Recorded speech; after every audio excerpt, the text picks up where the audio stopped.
Hi everyone, welcome to this JavaScript tutorial. Today we're going to look at some more array magic. Let's get started. Hi everybody and welcome to this JavaScript array tutorial. We're going to look at some more array magic with JavaScript. So here we have a web page, and you can see in the body we have a button, and when we click the button we call this function.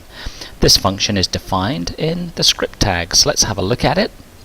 Here is the function. So this function will do something 5 times. What it does is it asks for some data from the keyboard. Note that we're using JavaScript's parseInt function.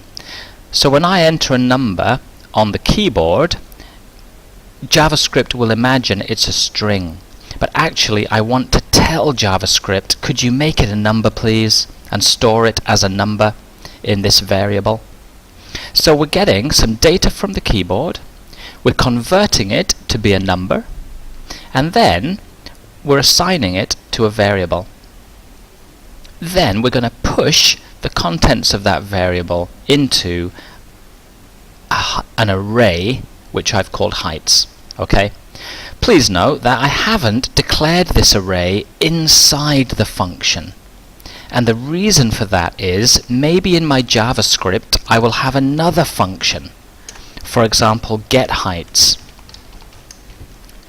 which also needs access to this heights array. So if I just put it after my script tags, this heights array is now available to any function that needs to use it. Okay? Alright, let's I'm just going to show you something else before we get started with this. After the for loop, I'm going to call the console log, and I'm just going to ask it to show me whatever this heights array is storing after we enter all the data. Okay? So to open the console log in your web browser, just press the F12 key on your keyboard and it should open up. We'll look at that now. So let's save this and run the page in Chrome. I'm going to press F12 on the keyboard to open up the console log. There it is. This is the console log. Now let's call the enterHeights function and get some data. Remember, I'm entering what looks like a number here, but JavaScript will think it's a string. So I'm using parseInt to make sure it is converted to be a number. So there's the first number, there's the second number, there's the third number, there's the fourth number, and here's the final number. Oh, look. So the console log is showing me the contents of the heights array, just like I asked it to do. So that's a very useful way to debug your code and to see what's going on with data in your computer programs. Okay? Now in today's video, we're not just going to look at console log, by the way. We're going to look at this situation. I'm going to change the variable that I've got here. We're actually going to end up storing player data. We don't just want to store the height of the player, we also want to store the name of the player. Okay?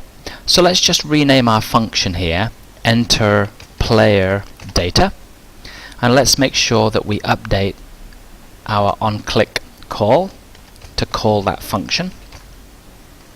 And let's make this a bit more meaningful.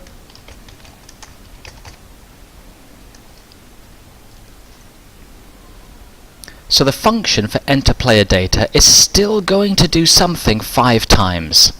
Okay? But what it's going to do this time is, the first thing it's going to do is get a name from the keyboard. Now of course a name is not a number, so we don't need parseInt this time.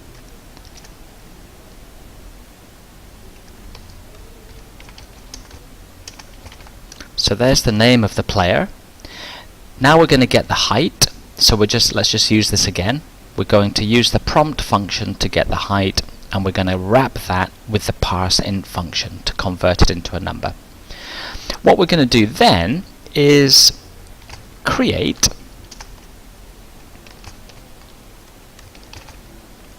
another variable, which is going to be an array. Let's just get rid of that. And I'm going to push these two bits of data into this array. So we can do this way actually. Player data 0, the first element in the array, is going to be assigned this stuff, and the second element in the array is going to be assigned the height, which is this data here. I'm now going to push this array, which currently is storing 2 bits of data. I'm going to push that into my players array.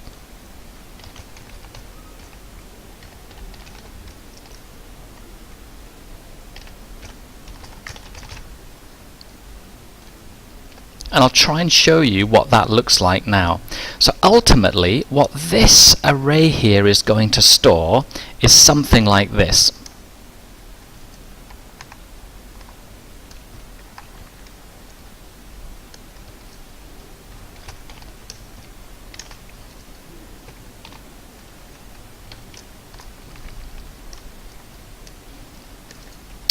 As you can see, this array called players is storing a series of arrays. Each of those arrays has 2 elements.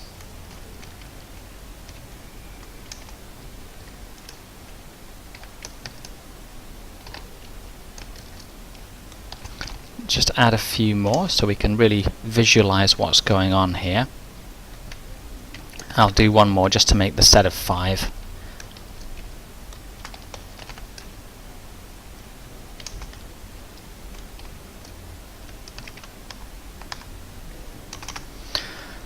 So, my players array, which is here, has 1, 2, 3, 4, 5 elements. At index 0, there is a 2-element array. And at index 1, there is a 2-element array. At index 2, there is a 2-element array, etc., etc. Okay? This is actually a 2-dimensional array. So, after we've entered all of that data, let's use console log to show us the content of players. Okay? So I'm just going to delete all this because actually this is going to be done here using the enter player data function. But this is what we're going to find after we finish entering the data, as we'll see. We're going to have an array that stores 5 different arrays, and each of these arrays has 2 elements. Okay? So let's get rid of all this stuff and save my code and run in Chrome. I'm just going to press F12 to open up the console log, and now we're going to enter some player data. So Jack is 165 centimeters. Jill is 176 centimeters. Jeff is 187 centimeters. Is 154 centimeters. And Joe is 177 centimeters tall. Look what we've got in the console. Oh! So our array, which was called players, has 5 elements. The length is 5. At index 0, there is a 2-element array. At index 1, there is a 2-element array, etc., etc., etc. Okay? In the 2-element array, at index 0, there is Jack, and at index 1, there is 165. Okay? So in fact, we can identify each element in this data structure by saying players 00 equals Jack, and players 01 equals 165, and players 10 equals Jill, and players 11 equals 176. So we can use these index numbers to manipulate the array, and I will give you an example of that before we finish today's tutorial. After we finish entering all the data, I'm going to do this. Players, so the first row and the first element of the array in that row, I'm going to change the name to Josephine. And let's also call the console log again after we do that. Now let's save that and run again. I'm just going to press F12 and let's enter the player data. So Jack, Jill, Jeff, Joe, and Jess.